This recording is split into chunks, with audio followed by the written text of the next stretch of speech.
레위기 24장. 주님께서 모세에게 말씀하셨다. 너는 이스라엘 자손에게 명하여 올리브를 찧어서 짜낸 깨끗한 기름을 가져다가 등불을 켜게 하되 그 등불을 늘 켜두어라.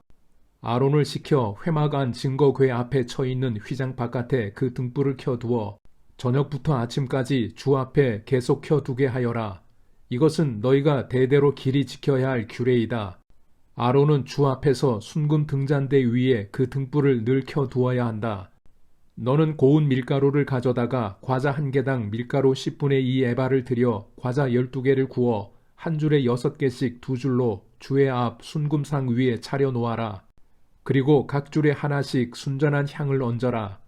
이 향은 과자 전부를 바치는 정성의 표시로 주에게 살라 바치는 제물이 된다. 안식일이 올 때마다 아론은 이스라엘 자손을 대신하여 이 음식을 주 앞에 늘 차려 놓아야 한다. 이것은 영원한 언약이다. 이 제물은 아론과 그의 아들들의 몫이다. 이것은 주에게 살라 바치는 제물 가운데서도 가장 거룩한 것인 만큼 그들은 이것을 거룩한 곳에서 먹어야 한다. 이것은 그들이 길이 지켜야 할 규례이다. 이스라엘 자손 가운데 한 아들이 있었는데 그의 어머니는 이스라엘 사람이고 아버지는 이집트 사람이다. 이스라엘 여자에게서 난 그 아들이 한 번은 진에서 어떤 이스라엘 남자와 싸웠다. 이스라엘 여자에게서 난 아들이 주님의 이름을 모독하면서 저주하는 말을 하였다. 그래서 사람들은 그를 끌고 모세에게로 왔다. 그의 어머니 이름은 슬로밋인데 단 지파에 속하는 디브리라는 사람의 딸이다. 사람들은 그를 가두어 놓고 주님의 뜻이 그들에게 밝혀질 때까지 기다렸다. 주님께서 모세에게 말씀하셨다. 나 주를 저주하는 말을 한 그를 너는 진 바깥으로 끌어내라. 나에게 저주하는 말을 들은 사람들이 모두 그 자의 머리 위에 손을 얹은 다음에 온 회중은 그를 돌로 쳐라. 그리고 너는 이스라엘 자손에게 하나님을 저주하는 사람은 누구든지 그 벌을 면하지 못한다고 일러라. 주의 이름을 모독하는 사람은 반드시 사형에 처해야 한다. 온 회중이 그를 돌로 쳐 죽여야 한다.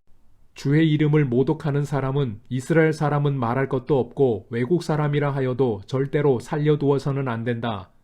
남을 죽인 사람은 반드시 사형에 처해야 한다. 짐승을 죽인 사람은 생명으로 생명을 갚아야 하므로 살아있는 것으로 물어주어야 한다.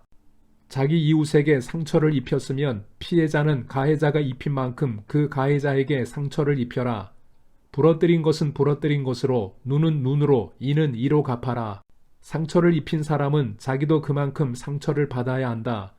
남의 짐승을 죽인 사람은 그것을 물어주어야 하고 사람을 죽인 사람은 반드시 사형에 처해야 한다.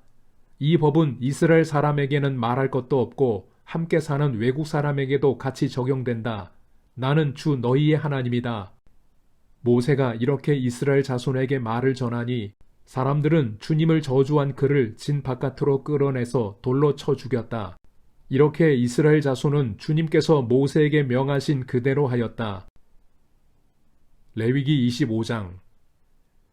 주님께서 시내산에서 모세에게 말씀하셨다. 너는 이스라엘 자손에게 말하여라. 그들에게 다음과 같이 일러라. 내가 너희에게 주기로 한 그 땅으로 너희가 들어가면 나 주가 쉴 때에 땅도 쉬게 하여야 한다. 6해 동안은 너희가 너희 밭에 씨를 뿌려라. 6해 동안은 너희가 포도원을 가꾸어 그 소출을 거두어라. 그러나 7째 해에는 나 주가 쉼으로 땅도 반드시 쉬게 하여야 한다. 그 해에는 밭에 씨를 뿌려도 안 되며 포도원을 가꾸어도 안 된다. 거둘 때에 떨어져 저절로 자란 것들은 거두지 말아야 하며 너희가 가꾸지 않은 포도나무에서 저절로 열린 포도도 따서는 안 된다. 이것이 땅의 안식년이다. 땅을 이렇게 쉬게 해야만 땅도 너희에게 먹거리를 내어줄 것이다. 너뿐만 아니라 남종과 여종과 품꾼과 너와 함께 사는 나그네에게도 먹거리를 줄 것이다. 또한 너의 가축도 너의 땅에서 사는 짐승까지도 땅에서 나는 모든 것을 먹이로 얻게 될 것이다. 안식년을 7번 세어라. 7년이 7번이면 안식년이 7번 지나 49년이 끝난다. 7째 달 열흘날은 속죄일이니 너희는 뿔나팔을 크게 불어라. 나팔을 불어 너희가 사는 온 땅에 울려 퍼지게 하여라. 너희는 50년이 시작되는 이 해를 거룩한 해로 정하고 전국의 모든 거민에게 자유를 선포하여라. 이 해는 너희가 희년으로 누릴 해이다. 이 해는 너희가 유산, 곧 분배받은 땅으로 돌아가는 해이며 저마다 가족에게로 돌아가는 해이다. 50년이 시작되는 해는 너희가 희년으로 지켜야 하는 해이다. 희년에는 씨를 뿌리지 말고 저절로 자란 것을 거두어서도 안 되며 너희가 가꾸지 않은 포도나무에서 저절로 열린 포도도 따서는 안 된다. 그 해는 희년이다. 너희는 그 한 해를 거룩하게 보내야 한다. 너희는 밭에서 난 것을 먹게 될 것이다. 이렇게 희년이 되면 너희는 저마다 유산, 곧 분배받은 땅으로 돌아가야 한다. 너희가 저마다 제 이웃에게 무엇을 팔거나 또는 이웃에게서 무엇을 살 때에는 부당하게 이익을 남겨서는 안 된다. 내가 내 이웃에게서 밭을 사들일 때에는 희년에서 몇 해가 지났는지를 계산하여야 한다. 파는 사람은 앞으로 그 밭에서 몇 번이나 더 소출을 거둘 수 있는지 그 횟수를 따져서 너에게 값을 매길 것이다. 소출을 거둘 횟수가 많으면 너는 값을 더 치러야 한다. 희년까지 남은 횟수가 얼마 되지 않으면 너는 값을 깎을 수 있다. 그가 너에게 실제로 파는 것은 거기에서 거둘 수 있는 수확의 횟수이기 때문이다. 너희는 서로 이웃에게서 부당하게 이익을 남기려고 해서는 안 된다. 너희는 하나님 두려운 줄을 알아야 한다. 나는 주 너희의 하나님이다. 그러므로 너희는 내가 세운 규례를 따라서 살고 내가 명한 법도를 지켜서 그대로 하여야 한다. 그래야만 그 땅에서 너희가 안전하게 살 수 있을 것이다.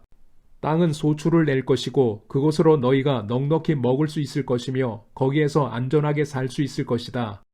일곱째 해에는 씨를 뿌려도 안 되고 소출을 거두어 들여도 안 된다면 그 해에 우리는 무엇을 먹을까 하고 너희는 물을 것이다.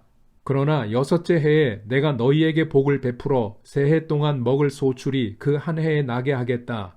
여덟째 해 곧 너희가 다시 씨를 뿌리는 그 해에 너희는 묵은 곡식을 먹을 것이다. 아홉째 해가 되어서 해곡식이 날 때까지 너희는 묵은 곡식을 먹을 것이다. 땅을 아주 팔지는 못한다. 땅은 나의 것이다. 너희는 다만 나그네이며 나에게 와서 사는 임시 거주자일 뿐이다. 너희는 유산으로 받은 땅 어디에서나 땅 무르는 것을 허락하여야 한다. 내 친척 가운데 누가 가난하여 그가 가진 유산으로 받은 땅의 얼마를 팔면 가까운 친척이 그 판 것을 물을 수 있게 하여야 한다. 그것을 물을 친척이 없으면 형편이 좋아져서 판 것을 되돌려 살 힘이 생길 때까지 기다려야 한다. 판 땅을 되돌려 살 때에는 그 땅을 산 사람이 그 땅을 이용한 횟수를 계산하여 거기에 해당하는 값을 빼고 그 나머지를 산 사람에게 치르면 된다. 그렇게 하고 나면 땅을 판 그 사람이 자기가 유산으로 받은 그 땅을 다시 차지한다. 그러나 그가 그 땅을 되돌려 살 힘이 없을 때에는 그 땅은 산 사람이 희년이 될 때까지 소유한다. 희년이 되면 땅은 본래의 임자에게 되돌아간다. 땅을 판 사람은 그때에 가서야 유산, 곧 분배받은 그 땅을 다시 차지할 수 있다. 성곽 안에 있는 집을 팔았을 때에는 한 해 안에는 언제든지 되돌려 살 수 있다. 집을 판 사람은 한 해 동안은 그것을 물을 수 있는 권리가 있다. 그러나 판 사람이 그것을 한 해 안에 되돌려 사지 못하면 성곽 안에 있는 그 집은 아주 산 사람의 소유가 되어 대대로 그 자손에게 넘어간다. 희년이 되어도 본래의 집 임자에게 돌아가지 않는다. 그러나 성곽이 없는 마을에 지은 집은 그것들을 토지와 같이 여겨 판 사람이 언제든지 물을 수 있고 되돌려 살 힘이 없을 때에는 희년이 될 때까지 기다렸다가 본래의 임자가 그것을 다시 차지한다. 그러나 레위 사람의 성읍, 곧 그들이 유산으로 받은 성읍 안에 있는 집은 그렇지 않다.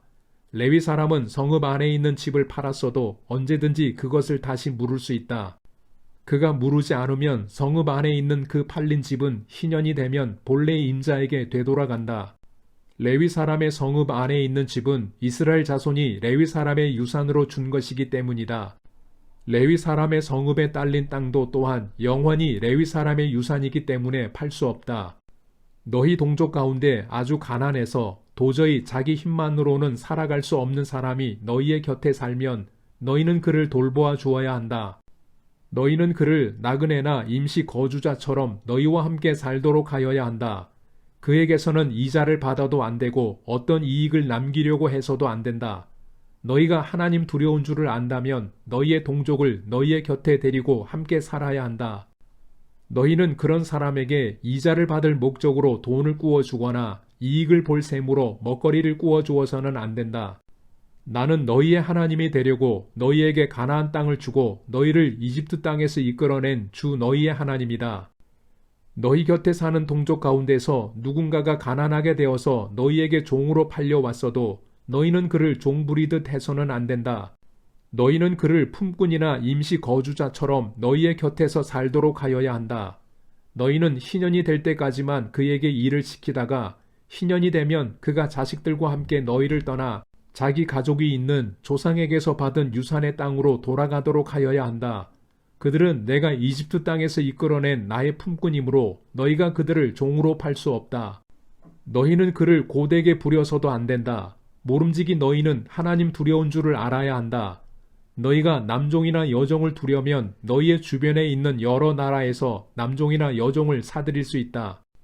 너희는 또 너희와 함께 사는 외국인 거주자의 자손 가운데서나 너희의 땅에서 태어나서 너희와 함께 사는 그들의 가족 가운데서 종을 사서 너희의 소유로 삼을 수 있다. 너희는 또 그 종들을 너희의 자손에게 영원한 유산으로 물려줄 수도 있다. 바로 이들은 너희가 종으로 부려도 된다. 그러나 너희의 동포 이스라엘 자손들끼리 서로 고되게 부려서는 안 된다. 너희와 함께 사는 나그네 신세된 외국 사람이나 임시 거주자 가운데는 부자로 사는 사람이 있는데 마침 그 이웃에 너희의 동족이 살고 있다가 가난하게 되어서 그 외국 사람에게나 너희와 같이 사는 임시 거주자에게나 그 가족 가운데 누구에게 종으로 팔렸다고 하자. 종으로 팔려간 다음이라 하더라도 그는 종으로 팔릴 때에 받은 값을 되돌려주고 풀려날 권리가 있다. 그의 친척 가운데 누군가가 값을 대신 치르고 그를 데려올 수 있으며 삼촌이나 사촌이 그를 데리고 나올 수도 있고 그의 가문에 속한 살부치가 그를 데리고 나올 수도 있다. 그 사람이 넉넉하게 된 뒤에 스스로 그 값을 치르고 나올 수도 있다. 그 경우에 그는 종으로 팔렸던 그 해로부터 희년이 될 해까지의 횟수를 자기를 산 사람과 함께 계산하여 그 횟수에 따라 돌려줄 값을 정하여야 한다. 그 가운데서 그가 주인을 섬기며 일한 기간은 그가 이미 주인에게 일을 하여 준 기간이므로 값의 일부를 치른 것으로 계산하여야 한다. 아직 희년까지 남은 횟수가 많으면 남은 횟수만큼 많이 내고 나와야 한다. 그는 종으로 팔릴 때에 받은 몸값에서 그 집에서 일한 횟수의 품삯을 떼낸 나머지를 무르는 값으로 치르면 된다. 희년까지 남은 횟수가 얼마 되지 않으면 그 횟수를 따져서 그만큼 적게 치르면 된다. 이때에도 그는 일한 횟수와 남은 횟수를 자기를 종으로 산 주인과 함께 계산하여 무르는 값을 정하여야 한다. 주인은 그를 해마다 고용하는 것으로 하고 그를 품꾼으로 대접하여야 한다. 어떤 주인이라도 그 종을 심하게 부려서는 안 된다. 위에서 말한 여러 방법 가운데 어느 하나로도 풀려날 길이 없다 하더라도 희년이 되면 그는 풀려날 수 있다. 자기만이 아니라 자식들도 그와 함께 풀려난다. 이스라엘 자손은 나에게 속한 나의 품꾼이기 때문이다. 그들은 내가 이집트 땅에서 이끌어낸 나의 품꾼이다. 내가 주 너희의 하나님이다.